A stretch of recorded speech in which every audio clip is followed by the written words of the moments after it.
ดนี่ ค่าตั๋วของที่นี่นะคะค่าโง่ท่อนล่างคือขยับตัวไม่ได้เลยรูปมันเป็นอะไรที่ค่อนข้างแบบโอ้โหมันหลอก6 โรงแรมนะคะอยู่ที่ตาเหลือกอยู่นะคะทิปหลวมๆรวมได้นะคะตอนนี้ก็เป็นสวัสดีค่ะทุกคนยินดีต้อนรับนะคะเข้าสู่ช่องอาริสาค่ะแล้ววันนี้นะคะก็ตั้งใจที่จะมาเปิดค่าใช้จ่ายทริปอเมริกาจะเป็นค่าใช้จ่ายหลักๆและค่าใช้จ่ายที่จำเป็นอาจจะไม่ได้ทั้งหมดขนาดนั้นเพราะว่าจะไม่รวมค่าช้อปปิ้งนะคะเผื่อว่าใครมีแผนไปแล้วก็อยากจะคำนวณคร่าวๆว่าฉันไลฟ์สไตล์ประมาณนี้นะฉันจะใช้จ่ายประมาณนี้นะเพราะว่าใน YouTube เนี่ยก็มีคนออกมารีวิวค่อนข้างหลายคนอยู่นะคะบางเข้าไปดูหลายคนมากเพราะว่าก่อนไปเราก็ต้องศึกษาเหมือนกันหลังไปเรากลับมาดูแล้วก็ดูว่าคนอื่นเขาใช้ชีวิตแบบเราหรือเปล่านะเริ่มกันเลยนะคะอันดับแรกเลยนะคะวีซ่าก่อนที่เราจะไปเราต้องมีวีซ่าก่อนนะคะก็วีซ่านี้จะเป็นวีซ่านักท่องเที่ยวนะคะ B1 หรือว่า B2 B1/B2 นะคะซึ่งวีซ่าบางมีอยู่แล้วค่ะก็เพราะว่าเราแพลนตั้งแต่ปีก่อนแล้วว่า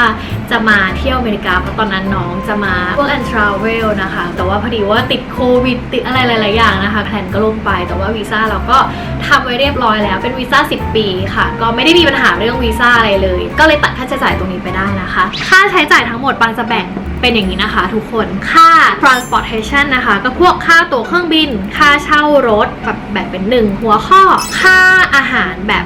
คร่าวๆนะคะแล้วก็จะมีค่าจิปาถะ ค่าจิปาถะนี่คืออะไรค่าโง่เราจ่ายไปโดยที่แบบมันเป็นความผิดพลาดของเราจะเรียกมันว่าค่าโง่ค่าเอกสารต่างๆก่อนจะมาการสวอปรวมถึงค่ากักตัวด้วยนี่ โพยตั๋วเครื่องบินเป็นสมุดที่ใช้แพลนทริปทั้งหมดมันจะมีข้อมูลทุกอย่างอย่างนี้หมดเลยให้ดูเราจะเขียนแบบทุกๆอย่างไว้เยอะมากๆขอเริ่มจากค่าตั๋วเครื่องบินก่อนนะคะบางบินสายการบินเอมิเรตนะคะค่าตั๋วของที่นี่นะคะตกอยู่ประมาณตั้งแต่100,000เป็นต้นไปถึง140,000คือแล้วแต่เวลาแล้วแต่อะไรอย่างเงี้ยนะคะทำไมป้าปังต้องบินสายการบินนี้ด้วยจะบอกแบบสั้นๆคือพอเริ่มจะเล่าแล้วมันจะหยุดไม่ได้ทุกคนเนี่ยหรอปะแต่ว่าจะบอกแบบสั้นๆก็คือเราเป็น membership กับที่นี่นะคะแล้วก็เรารู้สึกว่าเราอยาก continue membership ของที่นี่ก็อยากที่จะเป็น tier ที่สูงขึ้นเพราะว่าสิทธิประโยชน์ที่เราได้กลับมาเนี่ยมันก็ค่อนข้างคุ้มนะคะแล้วทำไมต้องนั่ง business ใช่ไหมจะบอกว่าปกติเนี่ยก็นั่ง economy class เหมือนกันแต่ว่าเมื่อช่วงประมาณ2 ปีก่อนนะคะปังประสบอุบัติเหตุคือมันเป็นอุบัติเหตุที่ไม่ได้ร้ายแรงหรอกแต่มันมีผลกับร่างกายเราอย่างมากตอนนั้นนะคะขับรถไปถ่ายละครแล้วนี้รถตกหลุมเพราะว่าเวลาเราไปถ่ายละครเนี่ยเราจะใช้ถนนที่บางทีแบบเข้าไปในป่าหรืออะไรเงี้ยค่ะคือพอตกหลุมเราไม่รู้สึกอะไรหรอกก็เจ็บหลังนิดหน่อยแต่ก็โอเคไม่มีอะไรก็ตกใจรถนิดนึงเพราะมันแรงมันตึ้งอะไรเงี้ยเวลารถตกหลุมกลับไปก็ไม่ได้อะไรแต่ว่าตื่นมาอีกวันนึงขยับตัวไม่ได้ค่ะท่อนล่างคือขยับตัวไม่ได้เลยแล้วปวดมากตกใจมากแพนิคมากก็คือหิ้วกันไปโรงพยาบาลแล้วก็สแกน MRI หมอก็บอกว่าช่วงกระดูกข้างหลังกระดูกสันหลังเราตรงปลายมันงอเข้าไปจนทับช่วงถุงน้ำระหว่างรอยต่อกระดูกอะไรประมาณนี้ทำให้เราเจ็บกลายเป็นว่าเรานั่งอะไรนานๆไม่ได้เลยอยู่ท่าเดิมนานๆไม่ได้เลยหลังจากวันนั้นเป็นต้นมาทีนี้การเดินทางไกลๆนะคะก็เลยจำเป็นที่จะต้องคอนเซิร์นเกี่ยวกับสุขภาพตัวเองเป็นหลักมากๆเลยแล้วไปคนเดียวด้วยบินคนเดียวด้วยก็เลยเลือกที่นั่งที่มันพอดีกับสรีระของเราแล้วก็ไม่ทำให้มันค้างท่าเดิมนานๆจนเกินไปเพราะถ้าเกิดอะไรขึ้นมาเนี่ยไม่น่าจะดีเพราะว่าไม่มีใครแบบคอยดูแลด้วยนะคะก็เลยต้องเซฟสุขภาพตัวเองตรงนี้แล้วเราก็คือเตรียมบัดเจ็ตเอาไว้แล้วต่อไปนะคะเดี๋ยวก่อนเดี๋ยวพูดไปคือจะบอกเลยนะว่าค่าตั๋วเครื่องบินเนี่ยค่อนข้างมีผลอย่างมากกับค่าใช้จ่ายทั้งหมดเด็กๆที่ยังสุขภาพดีอยู่ไม่ปวดหลังไม่ปวดขาอะไรเงี้ยเราแนะนำให้นั่งใน economy class นะคะเพราะว่าประหยัดมากก็คือประมาณ 2-3 หมื่นอะไรอย่างเงี้ยถ้าใครนะคะแบบสะดวกนั่ง economy class ก็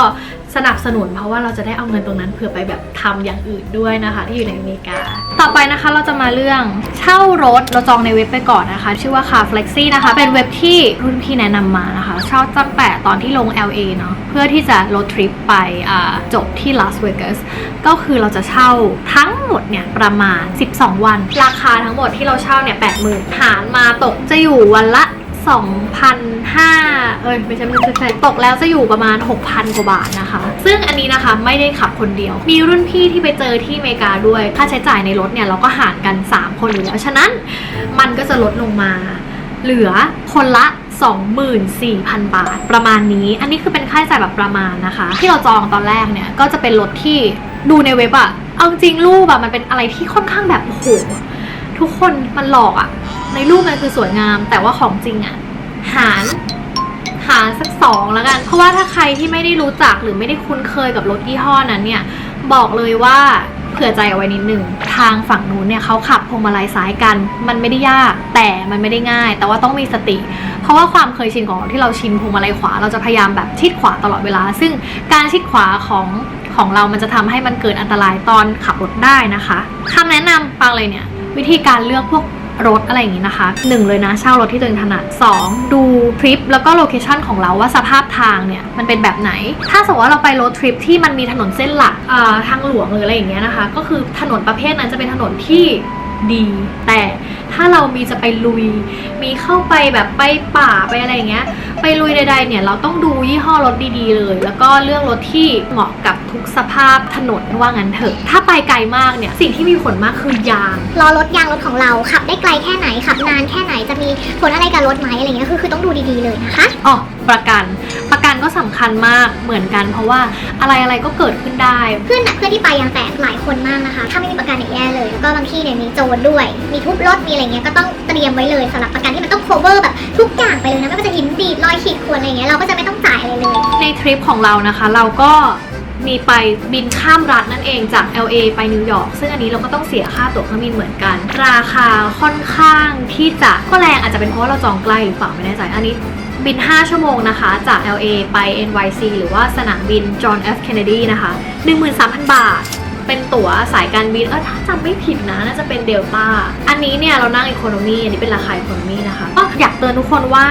ค่าน้ำหนักกระเป๋ามันค่อนข้างที่จะแรงมากแบบแรงมากจริงจำไม่ได้ว่าเท่าไหร่แต่ว่าตั้งแต่ตอนจองอะหรือว่าคุณซื้อน้ำหนักเพิ่มได้อะคุณซื้อไปเลยนะอาจจะประมาณ 3,000 บาทประมาณเนี้ย 2-3 พันนะคะซื้อไปเลยเพราะว่าถ้ามาโดนปรับที่หน้าเกตอะคือแบบแรงมากอะจะร้องไห้อันนี้ยังไม่ได้โดนคนอื่นโดน มาเล่าให้ฟังนะคะทุกคนซึ่งพอมีรถเนี่ยก็จะต้องมีน้ำมันรถใช่ไหมคะน้ำมันทั้งหมด12วัน 7,328 บาทแต่อันนี้ก็คือหาร3อยู่ดีหาร3ตกคนละ 2,442 บาทค่าที่จอดรถก็ไม่เบาค่าที่จอดรถคือพอค่าน้ำงานเลยทุกคนรู้ป่ะ 7,840 บาทหารกันก็ตกมาคนละ 2,613 บาทตึ๊ดแปะเอาไว้เรารวมของอันแรกก่อนนะคะค่าเดินทาง 172,000 นะคะประมาณ 172,000 โอเคงั้นเดี๋ยวเราไปหัวข้อต่อไปเลยนะคะเป็นที่พักค่ะขออนุญาตจิบน้ำ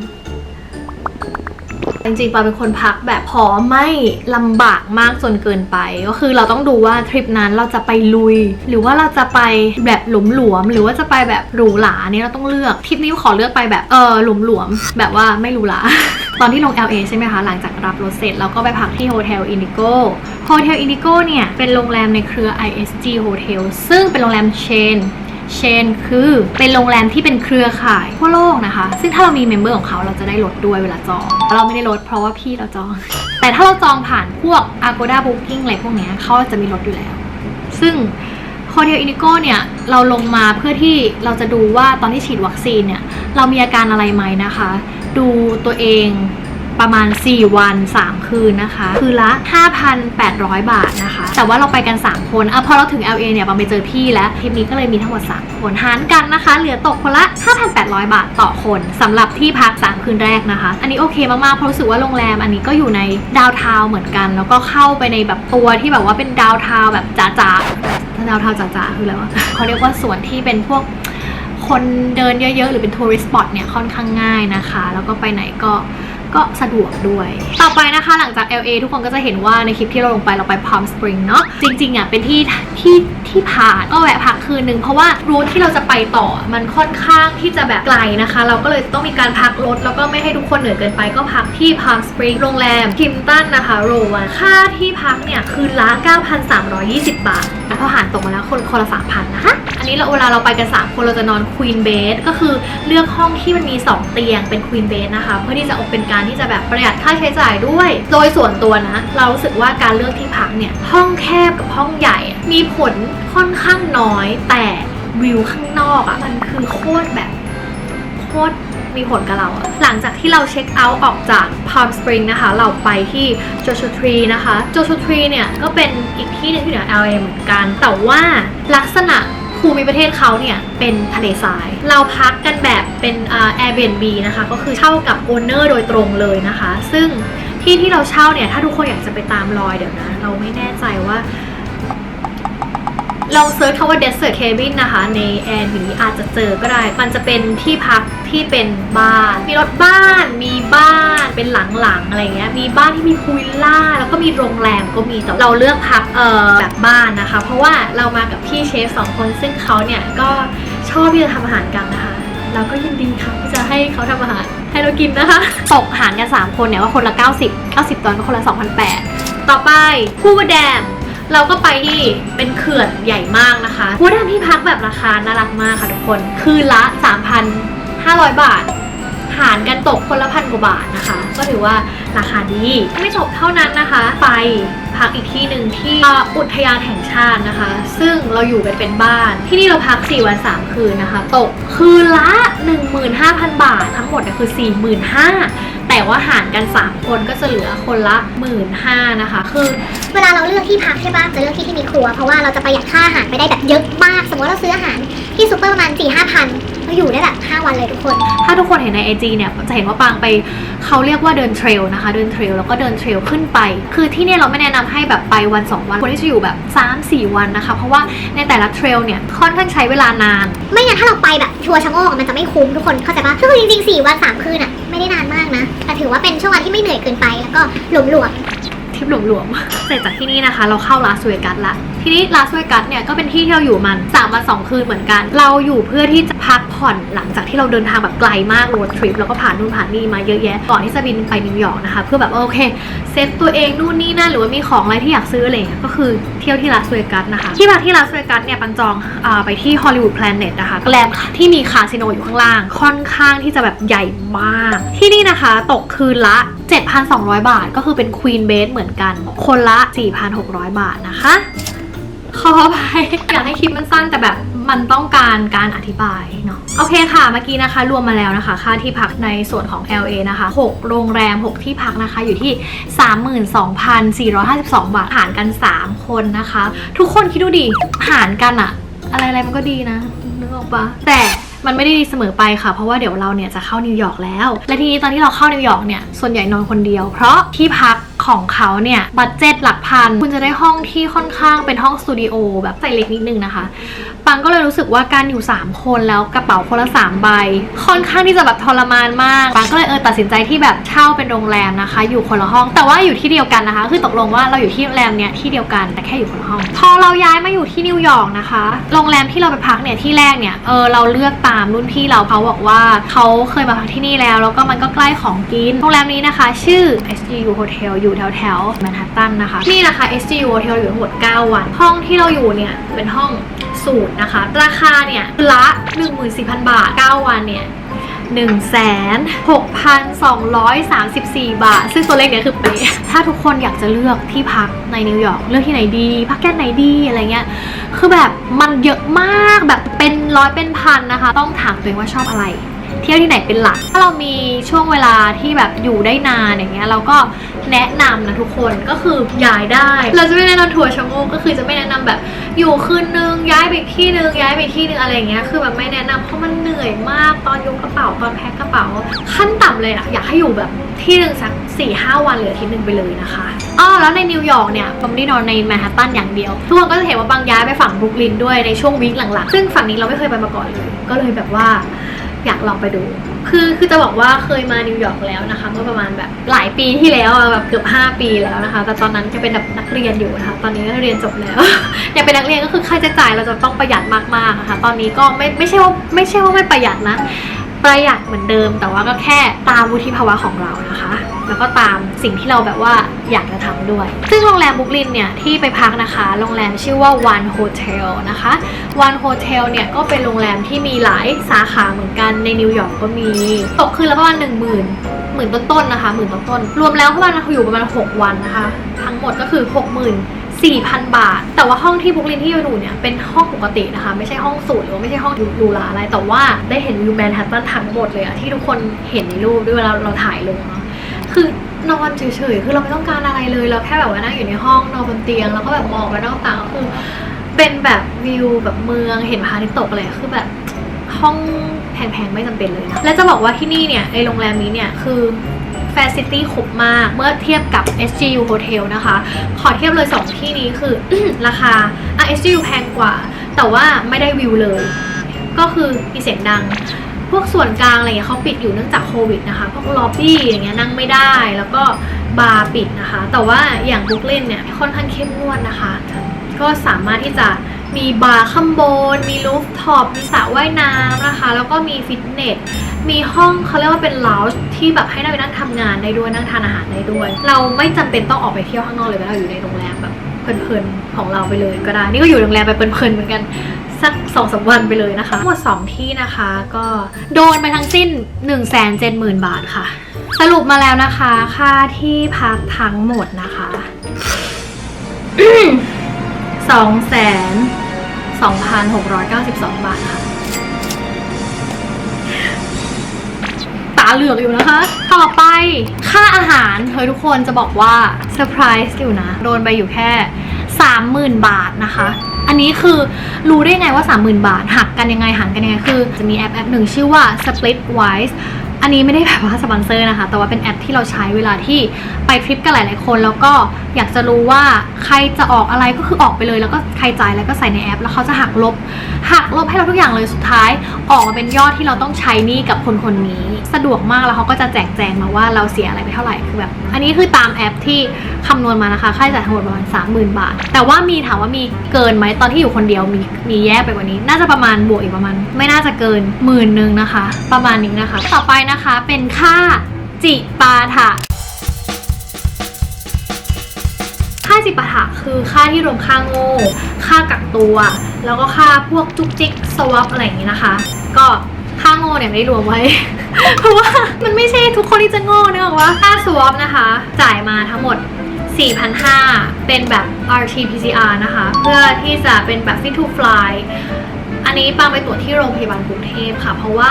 สายการบินเขามีส่วนลดให้ก็เลยไปตรวจที่นี่แต่ว่าราคาก็คือ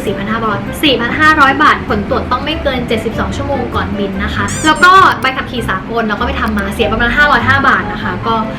ใครที่ต้องขับรถเนี่ยต้องทำแล้วก็แนะนำว่าขับกี่คนก็คือทำตามจำนวนคนเท่านั้นนะคะเผื่อเราโดนตรวจแรนดอมตรวจกันทันหันจะได้ไม่ทำผิดกฎหมายประเทศเขานะคะแล้วก็ค่ากักตัว14 วันนะคะคนถามว่าไปอเมริกาฉีดวัคซีนไฟเซอร์แล้ว2 โดสต้องกักตัวไหมต้องกักตัวค่ะกักตัวที่ไหนตอนแรกเนี่ยเราจะไปภูเก็ตแซนด์บ็อกซ์นะคะแต่ว่าด้วยความที่เราอยู่ในช่วงต้นๆของการที่โครงการกำลังแบบว่าอนุมัติแล้วก็หนูนี่นั่นนะคะมันทำให้ทุกอย่างไม่ลงตัวเรารอกันมาแบบ2 เดือนรอว่าแบบสุดท้ายจะจบลงที่อะไรสุดท้ายก็คือจบลงที่เรารอต่อไปไม่ไหวค่ะก็เลยเปลี่ยนตัวกลับมาที่กรุงเทพนะเพราะว่าเราคำนวณแล้วว่าตอนนั้นเรามีงานเนาะเราก็เลยแบบไม่สามารถที่จะเข็ม2แล้วแบบอยู่ต่ออีก14 วันก่อนที่จะบินกลับได้เราทำอย่างนี้ไม่ได้เราก็เลยว่าต่อให้เราอยู่ภูเก็ตแซนด์บ็อกซ์เราก็ต้องอยู่ในห้องอะไรเงี้ยรู้สึกว่าไม่คุ้มกับเรานะคะก็เลยเปลี่ยนแพลนกลับมากรุงเทพเพราะว่าถ้าเราอยู่ภูเก็ตออกไปเที่ยวได้หรืออะไรเงี้ยค่าใช้จ่ายเราก็จะยิ่งบานปลายแบบว่าทวีคูณขึ้นไปอีกก็เลยรู้สึกว่าอยากจะเซฟบัดเจ็ตแล้วนะคะก็กลับกรุงเทพนะคะให้กลับ15 วัน 14 คืนเรากักตัวที่โรงแรมเซ็นเตอร์พอยต์ค่ะสีลมนะคะสีลมค่ากักตัวเนี่ยประมาณ 70,000 บาทนะคะประมาณจะไม่ได้ตัวเลขแบบไม่กลมเท่าไหร่เพราะว่ามันจะมีค่าโรงพยาบาลก็คือในระหว่างที่เราอยู่ในที่กักตัวเนี่ยเราจะตรวจโควิดทั้งหมด3 รอบตรวจทุก5 วันนะคะเพื่อดูว่าเรามีอาการหรือเปล่าหลังจากที่เรากลับมาแล้วมันแบบต่อให้เรามีผลตรวจก่อนบินกลับมันไม่สามารถแบบการันตีได้ว่าเราจะไม่เอาเชื้อกลับมาที่นี่นะคะก็ตรวจทั้งหมด3 รอบค่าโรงพยาบาลทั้งหมด 15,500 นะคะค่าโรงแรมก็จะเหลืออยู่ที่ประมาณ 50,000 นิดๆนะคะห้องที่บางอยู่ก็เป็นห้องที่ค่อนข้างที่จะแบบโอเคมากๆคือรู้สึกว่าแฮปปี้เพราะว่าก็เห็นวิวแม่น้ำด้วยเพราะอย่างที่บอกว่าเราเป็นคนชอบวิว ถ้าให้เลือกห้องกว้างกับห้องแคบแล้วเห็นวิวเราก็จะเลือกห้องแคบเราเห็นวิวแต่ห้องนี้ก็ไม่ได้แคบขนาดนั้นค่ะห้องประมาณ80 ตารางเมตรก็โอเคนะคะแล้วก็เห็นวิวค่าใช้จ่ายจิปาถะรวมแล้วเนี่ยก็ประมาณ 78,000 บาทรวมทั้งหมดอันนี้ค่ะคือสรุปแบบจบแล้วจบจริงๆแล้วค่ะคลิปนี้มันยาวมากรวมทั้งหมดนะคะอันนี้เรารวมให้ก็แบบคร่าวๆนะคือหมายถึงว่าไม่ได้ปิดบังตัวเลขแต่ว่าเราอยากให้ทุกคนเห็นเป็นตัวเลขกลมๆว่ามันประมาณนี้ค่าใช้จ่ายที่เรารวมได้นะคะตอนนี้ก็เป็น 431,000 บาทนะคะสำหรับทริปที่ปังไปเนาะเห็นตัวเลขนี้นะคะ ก็รู้สึกว่าเป็นกำลังใจขึ้นมาในการทำงานเลยค่ะคือรู้สึกว่า รู้สึกแบบตั้งใจทำงานอยากตั้งใจทำงานอีกประมาณ100 เท่านะคะ ลองเอาไปเปรียบเทียบกับไลฟ์สไตล์ตัวเองดูนะคะ ก็วันนี้นะคะก็จะมาแชร์ประมาณนี้ค่ะทุกคนก็หวังว่าทุกคนอาจจะใช้เป็นเขาเรียกว่า reference ของตัวเองได้นะคะ ถ้าเกิดชอบเที่ยวสไตล์เดียวกันแล้วก็ตามรอยกันได้คือไม่กัก information เลยถามอะไรแบบบอกได้หมดนะคะ แต่ว่าถ้าเกิดว่าใครเนี่ยเป็นอีกแบบหนึ่งก็ลองลบอะไรบางอย่างออกถ้าไม่ชอบที่นี่ก็เอาที่นี่ออกอะไรเงี้ยก็ลอง manage ดูนะคะแล้วก็